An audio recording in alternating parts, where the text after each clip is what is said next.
Alright, we're back with our second generation Cadillac SRX, and today we're going to do a little video about hardwiring in devices like radar detectors or dash cams or GPSs where you don't have cables hanging all down the dash. And so I have actually already done this once for my dash cam, and I've decided now that I also would like, I've got a little Garmin GPS that I use on long trips, and I would like to have a way to hardwire it in and not have the cables hanging out all over the place. And yes, this car does have factory navigation, but let's face it, it's garbage. So here's my little Garmin dash cam up front. And if you look closely, you can see the little USB power cable, and I've got it kind of tucked up along behind the rear view mirror and going up into the console up top here.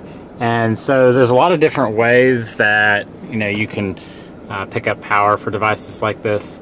A lot of times people will just find a hot wire up here in the console that goes off and on with the car that's switched. I'm not doing that with this device or with the GPS I'm going to hook up, and the reason for that is I'm just not comfortable with it. The Garmin's power adapter that comes with this dash cam is rated at 2 amps, and so is the power adapter that comes with the GPS.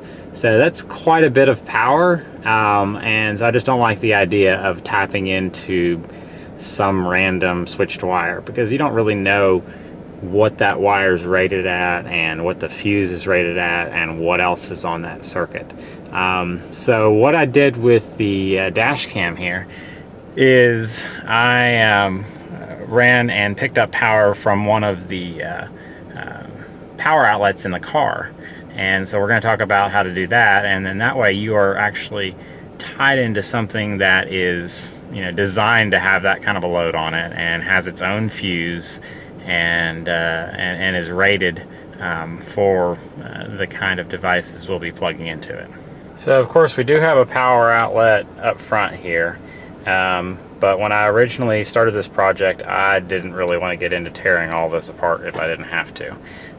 So there's also a power outlet inside the center console and one on the back of the center console.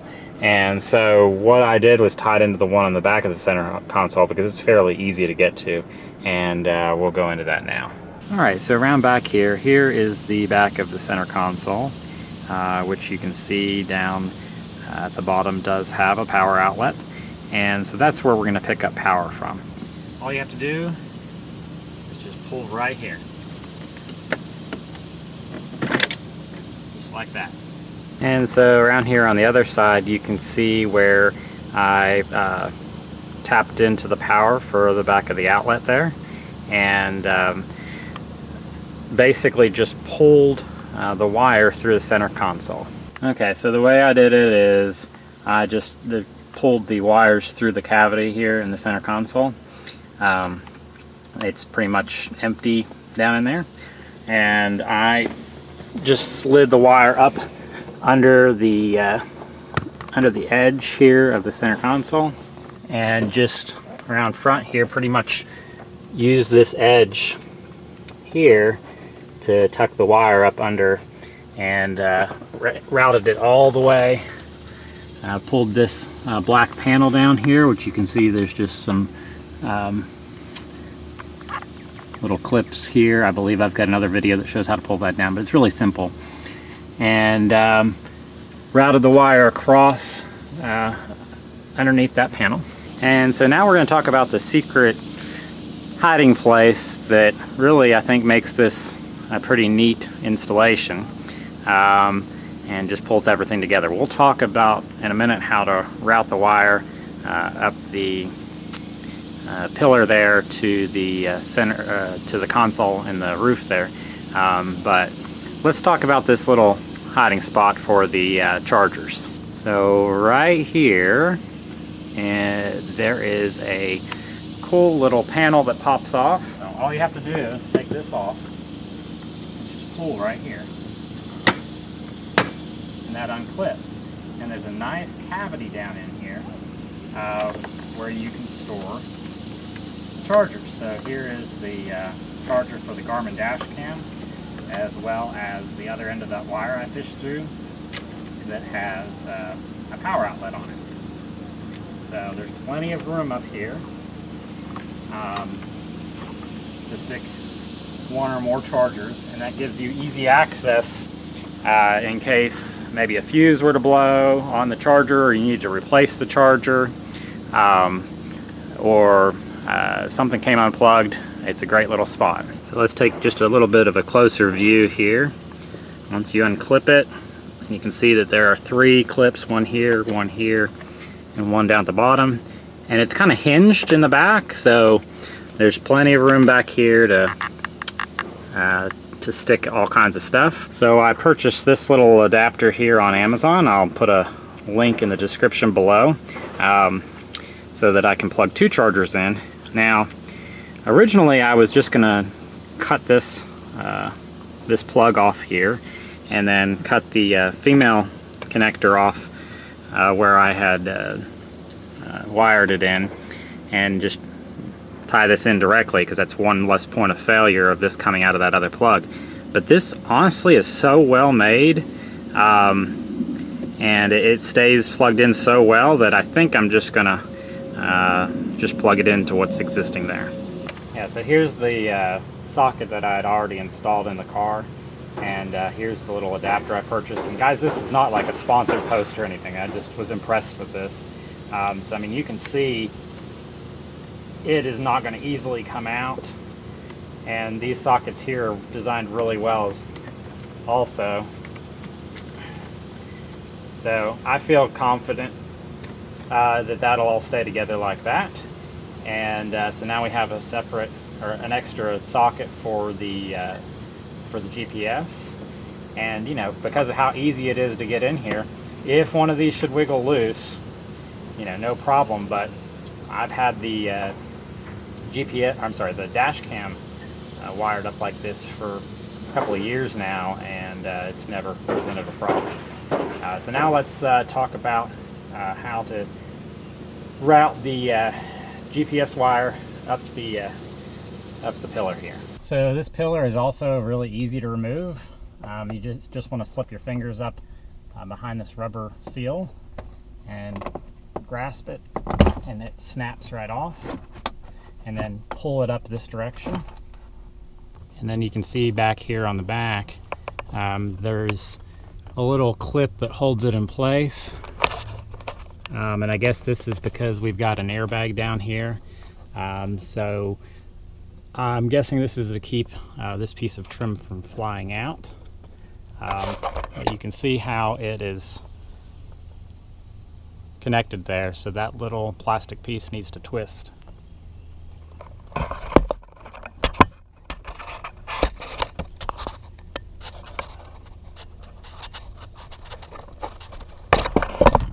And that's it. So you get this little anchor on the end here, and you just twist it right here, like that, and it twists out of that hole. And now the whole piece is loose except for this speaker plug here, and there's just a little tab. Pull that out, and now you've got plenty of room to work. And you can see how there's a cavity right here, and there's my USB cable for the dash cam. And you know, it's important you want to route it with all these other cables so it's not in the way of the airbag and wouldn't affect it at all. Okay, with that out of the way, in order to route the wire across the headliner, you really don't have to do anything special. You can just pull this down a little bit and stick the wire up in there, which is what I did for the dash cam. So the next thing we'll need to dismantle will be this center console up top, which is also really easy to get out.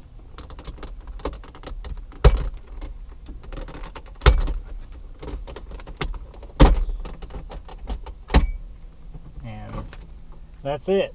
I guess we could unplug all of this, but honestly, there's plenty of room to work here, and you can see that there's plenty of room to route the wire through from the headliner. So the next thing I'm going to do is go ahead and mount my GPS where I normally mount it, and that'll give me an idea of how much extra wire I need to leave available, and then try to figure out a way that I can tuck it somewhere up here when I'm not using it. Alright, so that's approximately where I usually have my GPS mounted. So that'll give me an idea of how much cord length I need. And I've got the factory charger here, and it's not quite long enough to route it where it needs to be routed. So I've also got a USB extension cable here, which I've used in the past with this device without a problem. So I'm going to route that cable first, and then put this thicker cable bunched up down there in that cavity somewhere.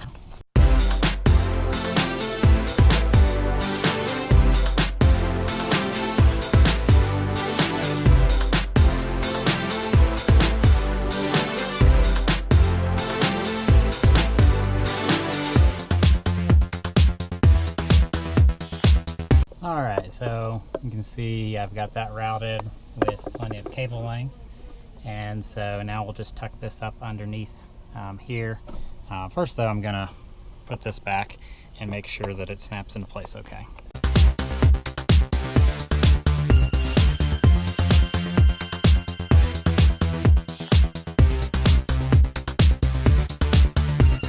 Alrighty, that worked out quite nicely. Everything snaps up fine, and so there was still plenty of gap there for the wire to come out, and I'll figure out what I'll do with that when I'm not using the GPS later. But for now, we need to route this cable.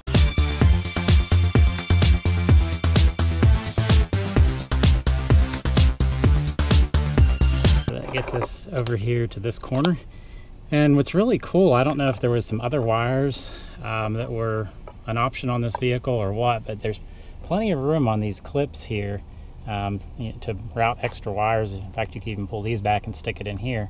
So this is the USB cord for my dash cam, and I think there's still room to stick this other cable in there with it, or maybe up top here. Alright, that I like.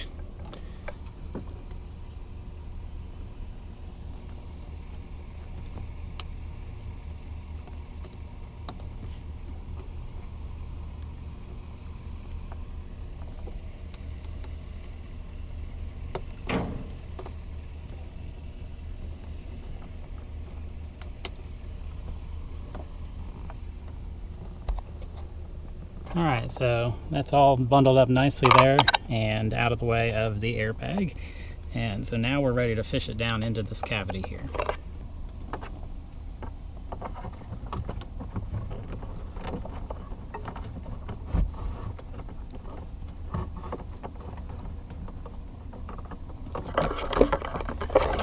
And there we are with our USB connection to hook up to the Garmin charger.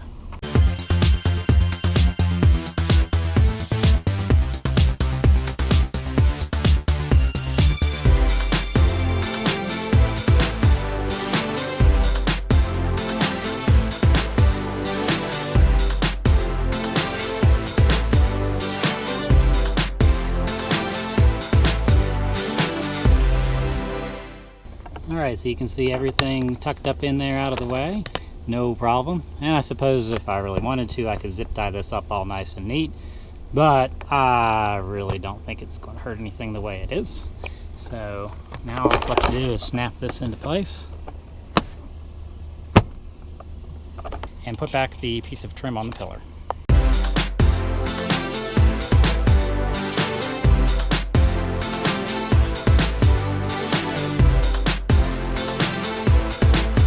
Alrighty, and one last thing to do is just pull this little piece of rubber down and get that slid up in there just right.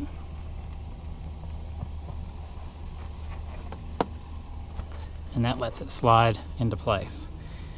And so now we've got a nice clean installation for both the dash cam and the GPS. And a easy, simple way to get to the power chargers if we need to. And now the only thing left to do is to figure out what to do with this wire when I'm not using the GPS, which is most of the time. So I pulled down the GPS and the mount. This is what we're left with. And really, honestly, I think the easiest thing to do is to just take this wire and just tuck it up here under the headliner, out of the way, out of sight, out of mind, and it blends in pretty good with that black cover there. So I like that. And you know, I usually only pull this GPS out a few times a year when we're on long trips, so this isn't something I'm going to have to mess with every day, but that sure is a better solution than having the wire hang out everywhere. Alrighty guys, that about does it for this video. I hope you enjoyed it. I hope you consider subscribing. Before I go though, I have to do one little quick rant. See this? See how faded it is? Yes, the car is 8 years old at this point, but these wheels are only 5 years old. GM, this is totally unacceptable. Now I did manage to find some replacements online, but only 5 years on the road on these wheels, I shouldn't have to. Here's a new one I got on eBay, and you can see just how badly those center caps faded. Anyway, let me swap out these caps. See you guys next time.